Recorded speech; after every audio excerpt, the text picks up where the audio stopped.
What if one bold proclamation could ignite a new Cold War? Imagine the reverberations of a leader shouting, "We will claim Greenland." In 2024, an unexpected twist sent shockwaves through North America. President Donald Trump, fueled by ambition, had set his sights on the vast resources of Greenland, believing it would restore American dominance. But just as he thought his intentions were clear, a formidable alliance was forming across the Arctic. By March 2025, the landscape shifted dramatically. Canadian firms, Greenland Resources, and Amarok Minerals, teamed up with Danish and European financial interests, sealing a game-changing $3 billion deal. This unexpected alliance raised eyebrows. How did Canada outmaneuver the United States and position itself as a central player in such a significant agreement? In his victory speech that November, Trump reflected on his unfulfilled aspirations, which included constructing a steel wall and achieving peace in the Russia-Ukraine conflict. But his strangest desire? Integrating Greenland into the United States. Days after his inauguration, the National Security Council dug up old documents, relics from the past, hinting at control over the Arctic, a bold move reminiscent of the Eisenhower era. Nevertheless, Trump's command from Congress on March 4, 2025, declaring, "We will secure it, one way or another," hinted at a more aggressive reality. Behind the scenes, the Pentagon, led by the new chief, Pete Heise, raised alarms about Greenland's strategic significance. As he revealed, the northern coast could conceal Russian submarines from American radar, heightening the stakes.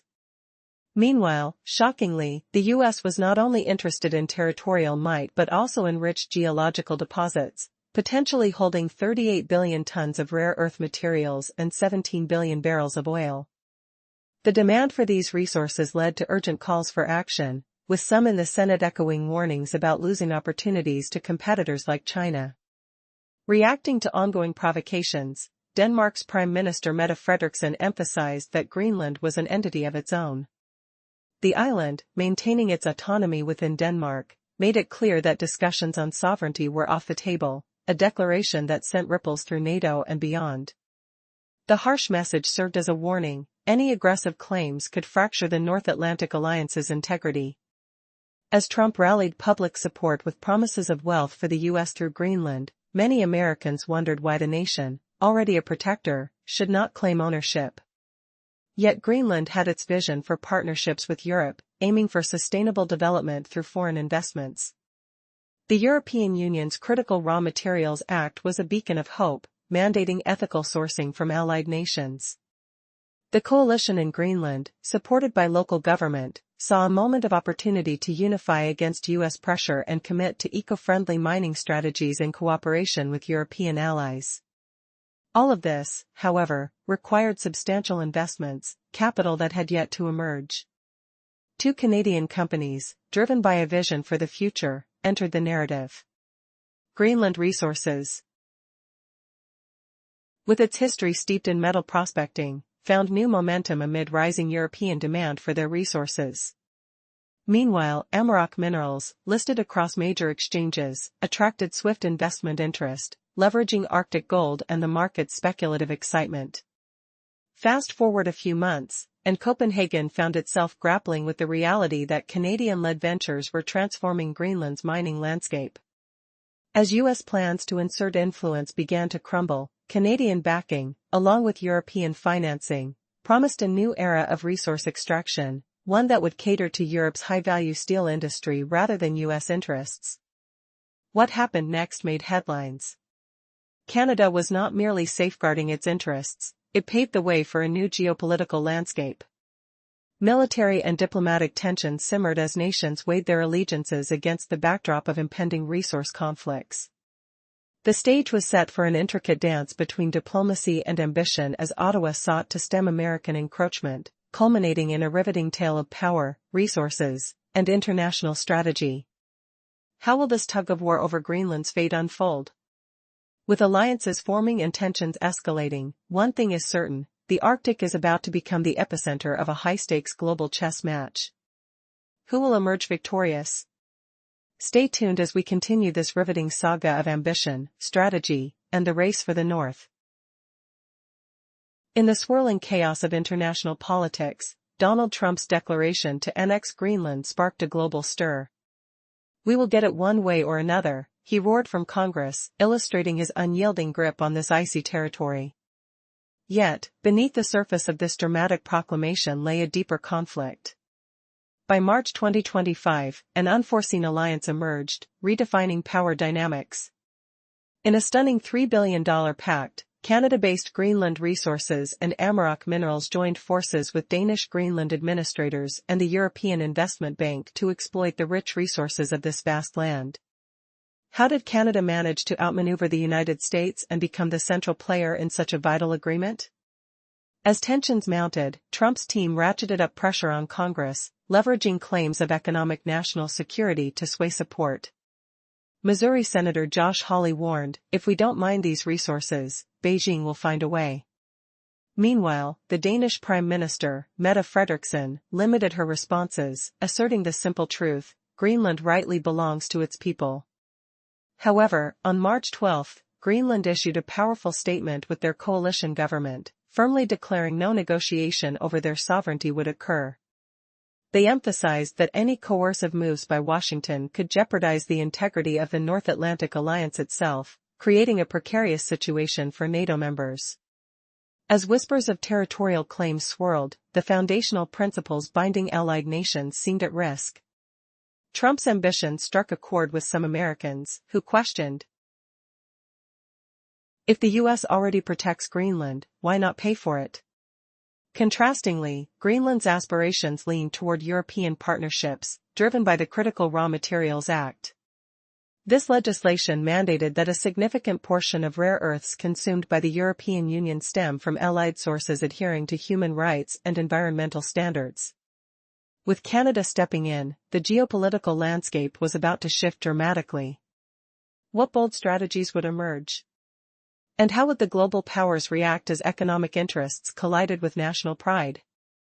As this unfolding narrative reached a fever pitch, the question remained, could Trump's ambitions withstand the relentless tides of change? In a turbulent political landscape, Canada sought to strike a balance in the Arctic, targeting Europe's needs through strategic partnerships. Following the adoption of the Critical Raw Materials Act by the European Union in 2023, there was a pressing demand for rare earth metals sourced from allied nations, with a focus on environmental sustainability. Recognizing this opportunity, two Canadian companies emerged as pivotal players. Greenland Resources, a small to medium-sized venture, had previously sought its fortunes in Ontario but found itself overshadowed in the North American markets. However, a growing appetite for molybdenum among European steel producers reignited its prospects. By the fall of 2024, it secured a letter of intent with a green fund from the European Investment Bank. With additional backing from the Danish Export Credit Agency, a significant mining license was set for approval. The Greenland cabinet's nod in March 2025 sent shockwaves through Washington. Instead of an American flag waving over Greenland, it became clear that Canadian investments, bolstered by European financing, would lead the way in extracting valuable ores destined for Europe's high-stakes steel sector. Entering the ring was Amaroq Minerals, a multifaceted exploration firm operating within the competitive Toronto-Reykjavik-London triangle. Despite earlier setbacks at its Nalunaq gold site due to logistical challenges and funding shortages, it quickly closed a new financing round that dazzled investors. This surge of interest reflected the speculative excitement surrounding the Arctic's mineral potential, amplified by gold trends circulating in London's financial circles. But what lay beneath this hopeful surface? As nations scrambled for resources, the quest for dominance in the Arctic was just heating up, with geopolitical tensions brewing and alliances forming in unexpected ways. Could this be the calm before a storm of unprecedented rivalry?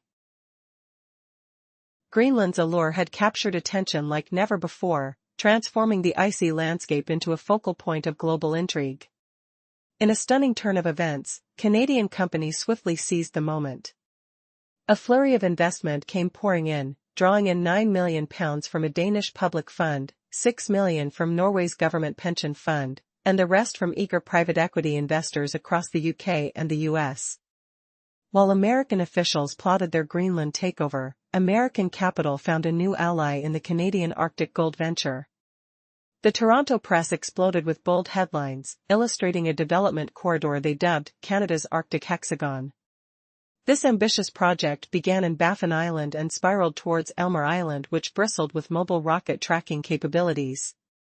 It even linked to a NASA joint runway on Devon Island, stitching together a new tapestry of power in the region. Where once cold diplomatic colors painted the North, the heated dynamics of the Trump administration had ignited a battle for influence. Yet, as excitement bubbled in Ottawa, a darker undertone emerged. The potential de facto annexation of Greenland could ignite fierce debates over the Canadian Arctic islands. Both Canada and the European Union understood the stakes. They moved quickly, forging economic ties with Greenland to soften any aggressive American aspirations. Within NATO, opinions splintered. The US's hardline stance became a point of contention among allies. Norway rallied behind Denmark, while Poland hesitated, wary of upsetting its relationship with the Trump administration. Meanwhile, Canada reminded the US that resource extraction must not devolve into coercive tactics that threatened the alliance's integrity. French President Emmanuel Macron mobilized his nation's development banks, pushing for an airport construction project in Greenland. In the North Atlantic, the Ministry of Defense ramped up maritime patrols, sending the nuclear submarine Suffren to Baffin Bay under the guise of an observation mission. The specter of conflict loomed closer as the climate heated, and the Arctic secrets beckoned from beneath layers of ice and snow. What did this mean for global power dynamics? The answer lay in the tension between ambition and alliance. In the shadow of geopolitical turmoil, Canada emerged as a pivotal player in the Arctic landscape. With growing concerns that American ambitions might turn Greenland into a strategic stronghold, Ottawa strategized with caution. The stakes were high. If Greenland fell under U.S. influence, tensions over the Northwest Passage would likely escalate, inviting rhetoric from China that could undermine U.S. standing globally. To counter Donald Trump's aggressive maneuvers, Canada focused on broadening alliances through economic cooperation. A daring initiative took shape as the Canadian Ministry of Finance joined forces with the European Development Bank and Norway's Sovereign Wealth Fund, culminating in a formidable $3.1 billion Arctic Green Transition Fund. This plan would channel investments into Greenland's infrastructure without the involvement of any American institutions. But could Ottawa truly outmaneuver Washington? Competing interests in the realm of Arctic resources heated up swiftly. Amarok's golden ambitions in the Nalinak region showcased a hidden treasure, not just gold, but arsenopyrite-rich veins that promised lucrative byproducts, silver and copper. These metals were essential for creating high-conductivity alloy systems vital for clean energy projects. The European Union, keenly aware of these developments, strategically invested through EIFO into Amarok, securing access to a vital industrial chain. A major legislative step forward came in July 2025, when the Greenland Parliament passed the Infrastructure Falling Bill. This groundbreaking law mandated that local employment rates in mining projects soar to at least 70%, also requiring that a minimum of 10% of profits be funneled into a future fund in Nuuk. Canadian companies welcomed this drive for stability, modeled on New Zealand's successful framework, which significantly mitigated long-term investment risks. However, the looming question remained, would American firms accept such stringent conditions, or would they close ranks around any potential loss? As Canada solidified its foothold within the Arctic's resource-rich embrace, the dialogue surrounding Greenland's sovereignty and economic independence grew heated. Would this newfound economic foundation strengthen Greenland against the specter of U.S. expansionism? The future was uncertain, but one thing was clear, the geopolitical chessboard in the Arctic was set for a showdown, inviting even greater scrutiny on the global stage. In a stunning geopolitical twist, the administration in Nuuk, Greenland, is firmly positioning itself within a Canada-Europe consortium while sidestepping potential U.S. military intervention.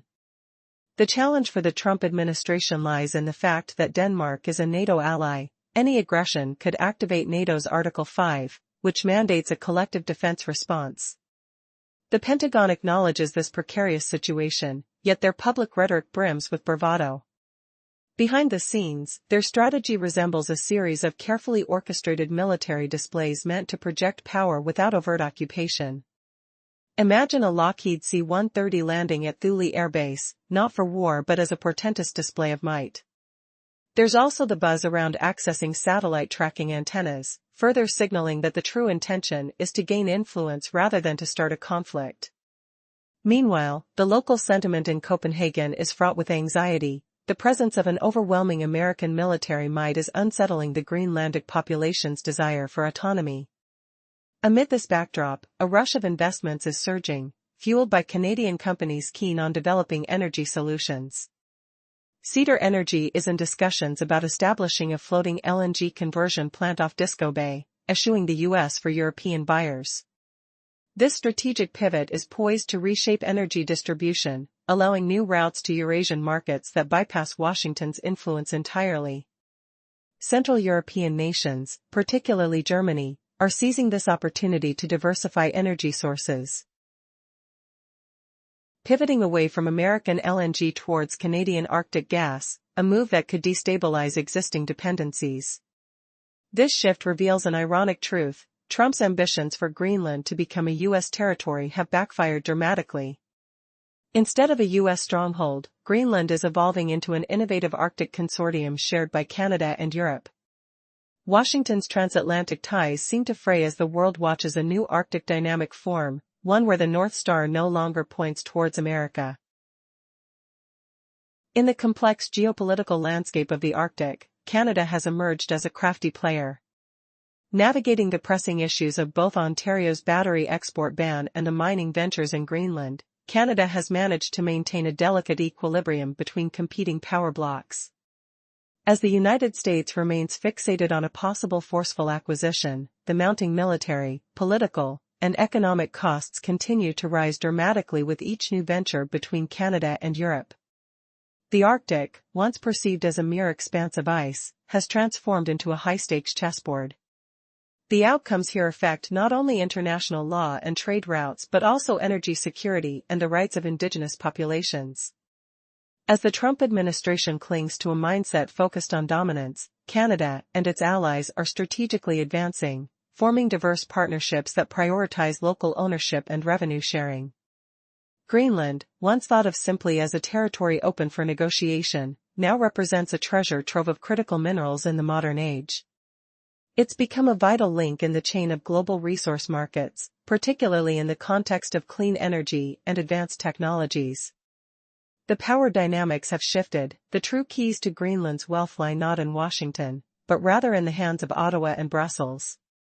Could it be that Canada's calculated moves are not just a counter to U.S. ambitions but a bold redefinition of influence in the Arctic? This unravels a future where the balance of power is poised to change. The whispers of tension between superpowers echo underneath icy facades, teasing the possibility of alliances and rivalries that could reshape our understanding of global geopolitics. As this narrative unfolds, one must wonder, what new alliances will emerge? And how will the Arctic's treasures redefine the power struggles of the 21st century?